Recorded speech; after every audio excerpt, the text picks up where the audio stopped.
গোপালগঞ্জে এনসিপির পথসভাকে কেন্দ্র করে সংঘর্ষের ঘটনা আর উদ্ভূত পরিস্থিতি নিয়ে যমুনা টেলিভিশনের সাথে কথা বলেছেন জাতীয় নাগরিক পার্টি এনসিপির আহ্বায়ক নাহিদ ইসলাম।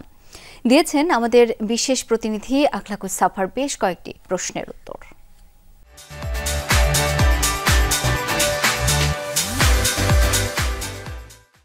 এনসিপির পদযাত্রা এখন কক্সবাজার থেকে এই পদযাত্রা যাবে বান্দরবানে। আমরা একটু জানতে চাইবো, পুরো অর্ধেক দেশ কিন্তু আপনারা গেলেন বিভিন্ন জেলায়, গোপালগঞ্জ থেকে এনসিপি কি পেয়েছে, কি হারিয়েছে?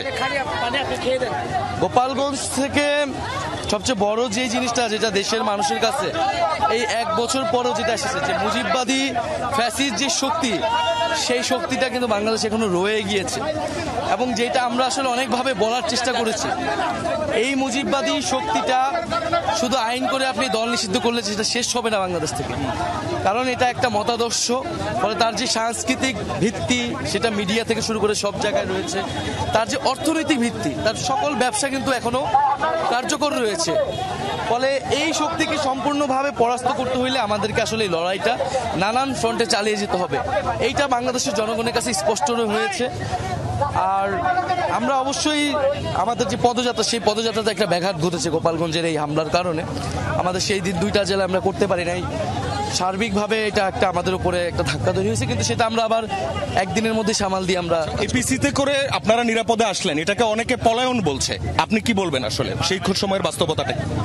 আমরা সেখানে একটা রাজনৈতিক দল হিসেবে কর্মসূচি করতে গিয়েছি।